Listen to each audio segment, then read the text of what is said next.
Hello friends, स्वागत है आपका फिर से आप सभी का हमारे यूट्यूब चैनल में। और दोस्तों, आज के इस वीडियो में फिर से मैं लेकर आऊँ जीके का बहुत ही इंपॉर्टेंट क्वेश्चन जो कि प्रीवियस ईयर एग्जाम में पूछे जा चुके हैं। यहाँ पे कुल 30 क्वेश्चन होंगे। 30 क्वेश्चन में आपको सभी क्वेश्चन में कुछ एडिशनल आपको मैं फैक्ट बताऊंगा, जिससे आपको एक क्वेश्चन के अलावा 3 से 4 पॉइंट आपको और भी चीज़ें मैं बताऊँगा, जिससे कि आपके एग्जाम पॉइंट ऑफ व्यू से काफ़ी इंपॉर्टेंट बन जाते हैं। तो देख लें कि यहाँ पे क्वेश्चन नंबर ऑफ क्वेश्चन 30 होंगे, लेकिन इसमें मैक्सिमम आपको चीज़ें जानने को मिलेगा। तो आइए यहाँ पे क्वेश्चन को शुरू करते हैं। तो फर्स्ट क्वेश्चन पे यहाँ पे आते हैं। ठीक है, फर्स्ट क्वेश्चन क्या है देखिएगा।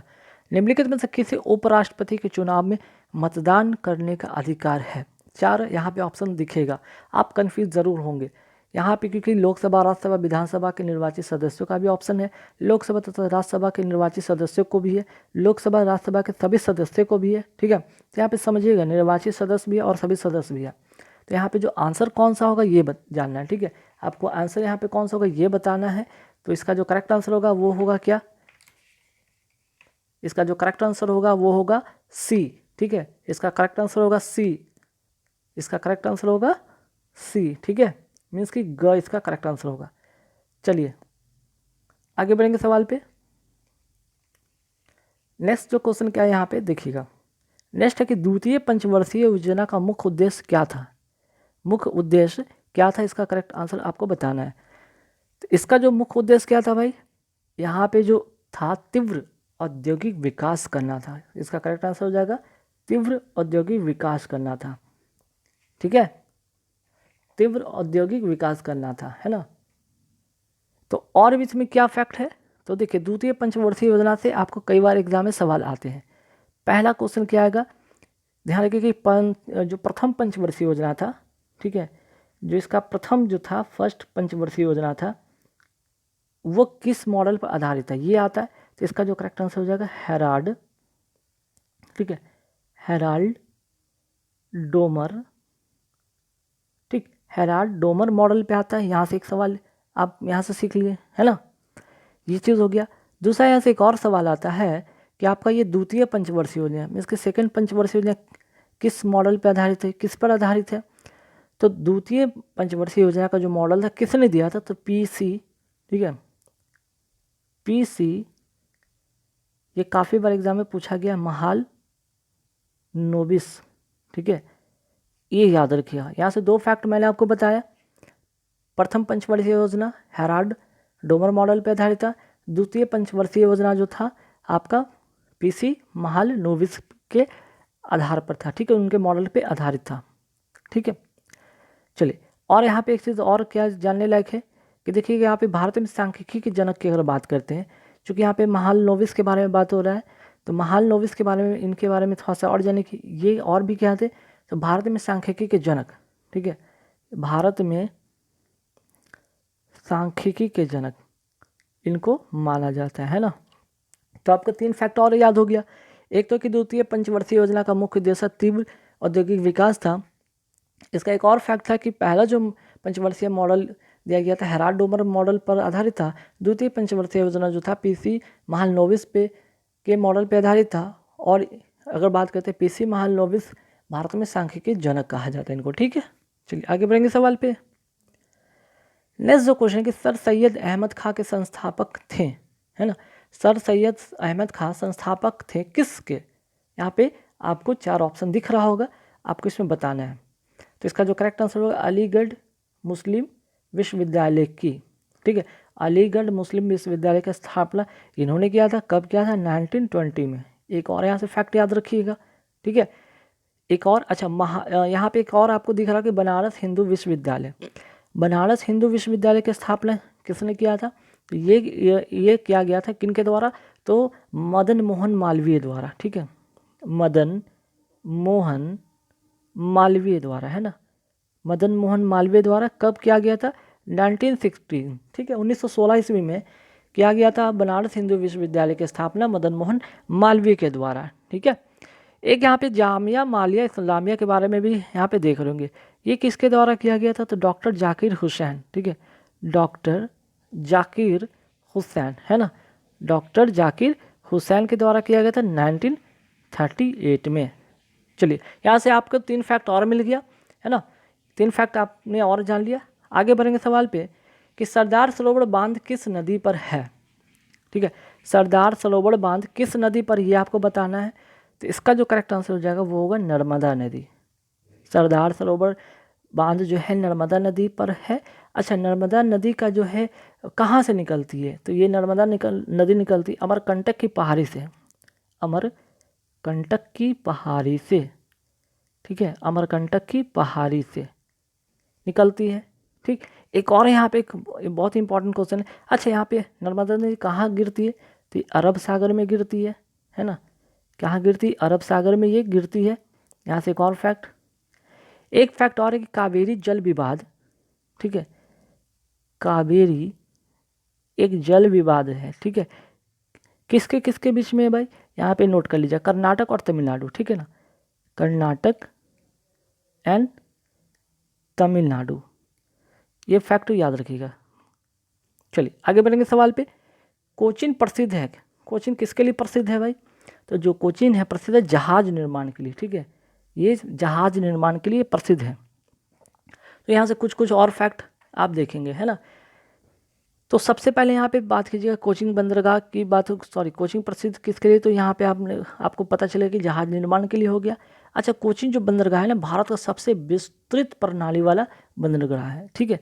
कोचीन जो बंदरगाह है, यहाँ पे कोचीन बंदरगाह है ना, बंदरगाह ये क्या है, विस्तृत प्रणाली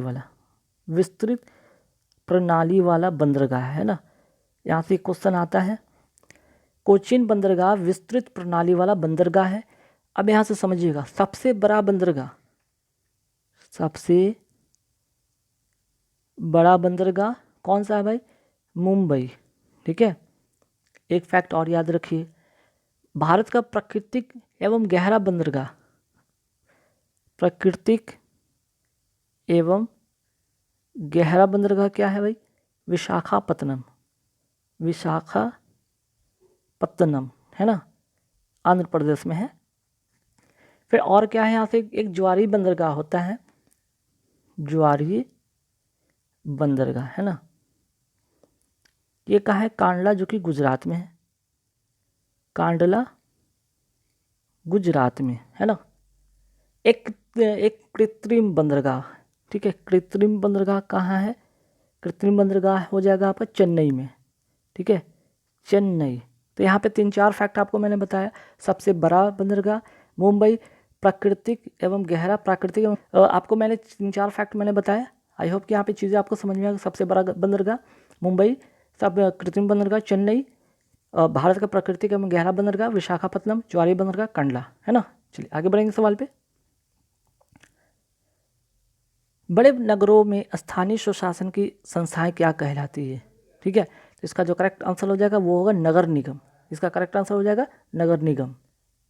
चलिए नेक्स्ट क्वेश्चन क्या है, भारतीय संविधान के जनक पूछा गया, बहुत इंपॉर्टेंट क्वेश्चन है, भारतीय संविधान के जनक इनमें से कौन है, तो इसका जो करेक्ट आंसर होगा डॉक्टर BR अम्बेडकर, ठीक है। तो ये तो आप सभी को पता भी होगा, आई होप कि यहाँ पे सभी स्टूडेंट को यहाँ पे पता होगा। चीज़ें क्या यहाँ पे समझने वाली बात है, देखिए यहाँ से एक क्वेश्चन आता है अनुच्छेद 32, ठीक है। अनुच्छेद 32 को जो है कि भारतीय संविधान का आत्मा एवं हृदय किसने कहा था, तो डॉक्टर BR अम्बेडकर ने जो भारतीय संविधान है, भारतीय संविधान को क्या कहा था इन्होंने, भारतीय संविधान को इन्होंने क्या कहा था, आत्मा एवं हृदय कहा था, है ना, आत्मा एवं क्या कहा था, हृदय कहा था, ठीक है, आत्मा एवं हृदय इन्होंने कहा था। तो ध्यान रखिएगा, बहुत इंपॉर्टेंट क्वेश्चन है ना। चलिए आगे बढ़ेंगे सवाल पर। सवाल नंबर कि 8 में कि 14 से कम आयु के तहत बहुत से गरीब बच्चे पटाखे बनाने वाले कारखाने में काम करते हैं। इन कारखानों में बच्चों को काम देने से मौलिक अधिकार का उल्लंघन होता है। ये किस अनुच्छेद के अंतर्गत आता है, ये जो है किस अनुच्छेद या किसके तहत आता है, तो यहाँ पे जो इसका करेक्ट आंसर होगा, यहाँ मौलिक अधिकार के जो है शोषण के विरुद्ध अधिकार है। ये किसका अधिकार है, ये शोषण के विरुद्ध अधिकार है। और अनुच्छेद 24 ये कहता है ना, ये कौन सा अनुच्छेद कहता है, अनुच्छेद 24 कहता है शोषण के विरुद्ध अधिकार है, ठीक है। कि अनुच्छेद 24 के दिन ये कहता है कि 14 से कम उम्र के बच्चों को कारखानों, उद्योग या कार्य में करने पर रोक लगाया जाता है ना। तो ध्यान रखिए अनुच्छेद 24 ये कहता है, ठीक। तो शोषण के विरुद्ध अधिकार जो है अनुच्छेद 24 कहता है। समानता के अधिकार की बात करते हैं तो ये किसके अंतर्गत आता है, अनुच्छेद 14 से 18 आता है आपका समानता का अधिकार। स्वतंत्रता का अधिकार की बात करते हैं अनुच्छेद 19 के तहत आता है ये, ठीक है, अनुच्छेद 19 के तहत आता है। ठीक, चलिए आगे बढ़ेंगे सवाल पे। नेक्स्ट क्वेश्चन क्या भाई, नेक्स्ट क्वेश्चन, भारत के राष्ट्रपति को पद की शपथ कौन दिलाता है? तो इसका जो करेक्ट आंसर हो जाएगा मुख्य न्यायाधीश, है ना, सुप्रीम कोर्ट के, किसके, लेकिन मुख्य न्यायाधीश सुप्रीम कोर्ट के मुख्य न्यायाधीश, है ना, सुप्रीम कोर्ट के मुख्य न्यायाधीश संविधान के अनुच्छेद 60 के अधीन, अनुच्छेद 60 के अंतर्गत, है ना, अनुच्छेद 60 के अंतर्गत ये शपथ दिलाते हैं। ठीक है, और राष्ट्रपति उपराष्ट्रपति को शपथ, राष्ट्रपति जो है राष्ट्रपति उपराष्ट्रपति को शपथ दिलाता है। ठीक है, राष्ट्रपति किसको शपथ दिलाता है? उपराष्ट्रपति को। अनुच्छेद किसके अंतर्गत? अनुच्छेद 69 के तहत। ये दोनों अनुच्छेद याद रखिएगा कि जो है सुप्रीम कोर्ट के मुख्य न्यायाधीश राष्ट्रपति को शपथ दिलाते हैं अनुच्छेद 60 के तहत, और राष्ट्रपति उपराष्ट्रपति को शपथ दिलाते हैं अनुच्छेद 69 के तहत। ठीक है, भारत के राष्ट्रपति उपराष्ट्रपति को और उपराष्ट्रपति राष्ट्रपति को त्यागपत्र देता है, ये भी याद रखिएगा यहाँ से एक फैक्ट। ठीक, चलिए आगे बढ़ेंगे सवाल पे। सवाल नंबर 10 पे कि भारत में उपभोक्ता अधिनियम कब पारित किया गया था? इसका जो करेक्ट आंसर हो जाएगा 1986 में। भारत में उपभोक्ता अधिनियम कब लागू किया गया था, मीन्स कि कब पारित किया गया था? 1986 में। और यहाँ से एक और क्वेश्चन आता है कि राष्ट्रीय उपभोक्ता दिवस, ठीक है, राष्ट्रीय ठीक है, राष्ट्रीय उपभोक्ता दिवस कब मनाया जाता है? ये क्वेश्चन काफ़ी बार आया है। ठीक है, राष्ट्रीय उपभोक्ता दिवस कब मनाया जाता है? तो उसका जो करेक्ट आंसर हो जाएगा वो होगा 24 दिसंबर, है ना, 24 दिसंबर को मनाया जाता है राष्ट्रीय उपभोक्ता दिवस। आगे बढ़ेंगे सवाल पे। तो देखिए नेक्स्ट है कि क्वेश्चन कि ऐ मेरे वतन के लोगों आंख में भर लो पानी गीत किसके द्वारा लिखा गया था? इसका जो करेक्ट आंसर हो जाएगा वो होगा प्रदीप के द्वारा। ठीक है, चलिए आगे बढ़ेंगे सवाल पे। निम्नलिखित में कौन सुमेलित नहीं है? ठीक है, निम्नलिखित में कौन सुमेलित नहीं है? तो इसका जो करेक्ट आंसर हो जाएगा वो हो जाएगा महादेव गोविंद रनाडे। ठीक है, ये इसमें सुमेलित नहीं। बाकी अगर बात करते लाला हरदयाल तो गदर पार्टी के संस्थापक, भूपेंद्र नाथ दत्त आज़ाद हिंद फौज पार्टी, ठीक है, Annie Besant home rule league, ये सही है। ठीक है, लेकिन सुमेलित में ये आपको ग जो होगा ये सही नहीं होगा। ठीक, आगे बढ़ेंगे सवाल। पुराणों की संख्या कितनी है?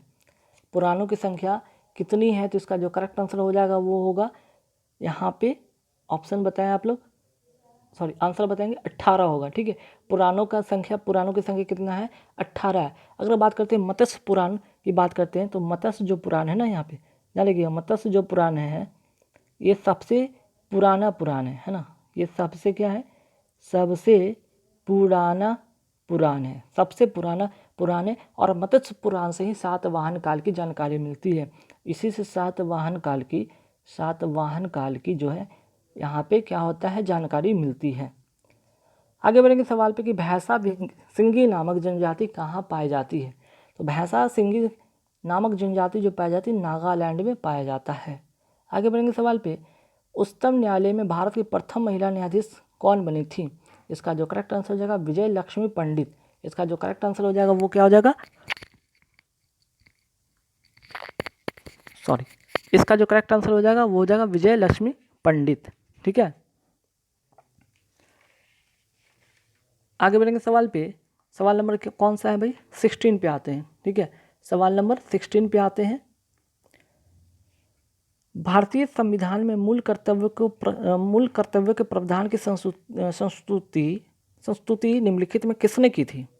ठीक है, इसका जो करेक्ट आंसर हो जाएगा वो क्या हो जाएगा, मूल कर्तव्य की संस्तुति जो किया था स्वर्ण समिति ने किया था। इसका जो करेक्ट आंसर हो जाएगा वो होगा स्वर्ण समिति। ठीक है, और यहाँ से एक दो बातें और जानी।